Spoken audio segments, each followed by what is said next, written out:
Hello, Wolfpack fans. Marcy Bullock with part 3 of networking and career fitness. So what we've done so far is we've made a list of everyone we know, and then we've sent an email out to that person to schedule an informational interview.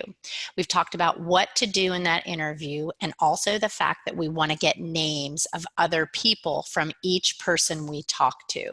So you talk to your professor and they recommend their dentist. And then you talk to the dentist. With each person you talk to, you want to show appreciation at the closure of that conversation.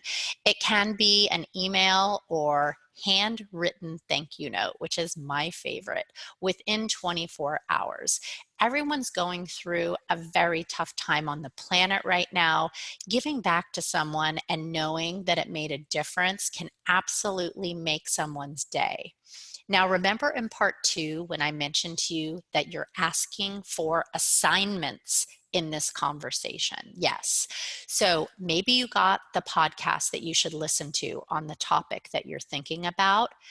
When you send the thank you, maybe it's the next day, you let them know that you completed your assignment. Report back that you really enjoyed listening to this, and these are some of the things that you learned.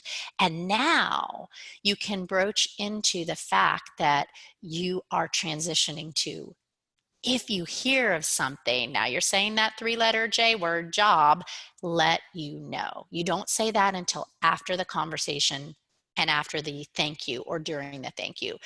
They will appreciate knowing the impact they've made, and now you can nurture your connection. And that's one of the hardest things to do, to network all the way to the finish line of your fitness regime. Think about what you've done. You're meeting people, you're getting the opportunity to meet new people, and you're reconnecting with people that you already know. In every conversation, you're listening. You're taking notes and you're thinking about how you can help them. Maybe you know something that really interests them. For example, they ran and raced for the cure for cancer fundraising, and you see an article on that. That's a way to stay in touch with them, is to send them that article. So you're reporting back on completed assignments and you're looking at ways that you can help them because they helped you.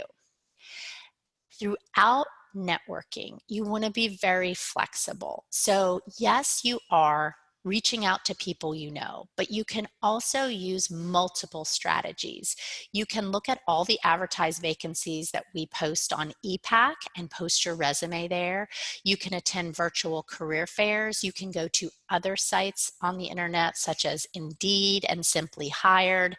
Some people find their job this way, but it is a small percentage. As we saw in part 1, the highest percentage is through networking. And yes, if you are shy and more introverted, this is harder to do. Swallow your fear and put yourself out there. You don't make any mistakes when you're on the bench at the game, right? Coach tells you you did a great job. No, because you didn't go in and you didn't take a risk. So when you have these conversations, yes, it is going to be hard to do. Yes, it feels manipulative at first. Oh my gosh, I need something. Can you help me? But honestly, when you're listening and getting guidance from another person, that is one of the best gifts you can give to them, is the satisfaction of them helping you.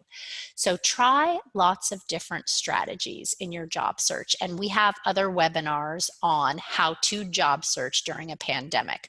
This one is specifically on nurturing relationships, because here's what happens.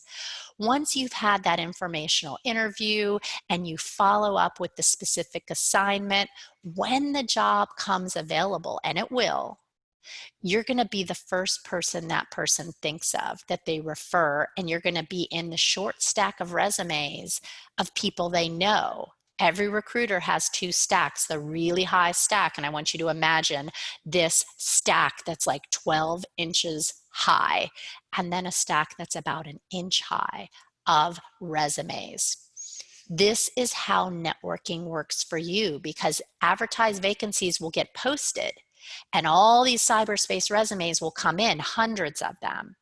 but yours is going to be the one they remember from that conversation or from a conversation someone they know had with you and recommends you.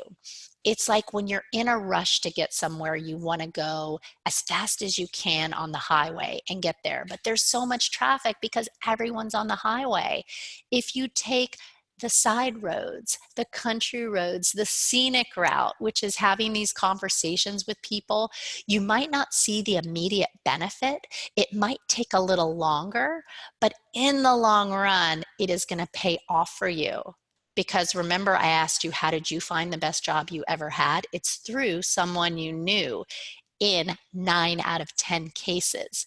So let go of the fear. What I recommend is that you do one thing every day for your job search. Maybe it's one conversation with a real human being or applying online one time.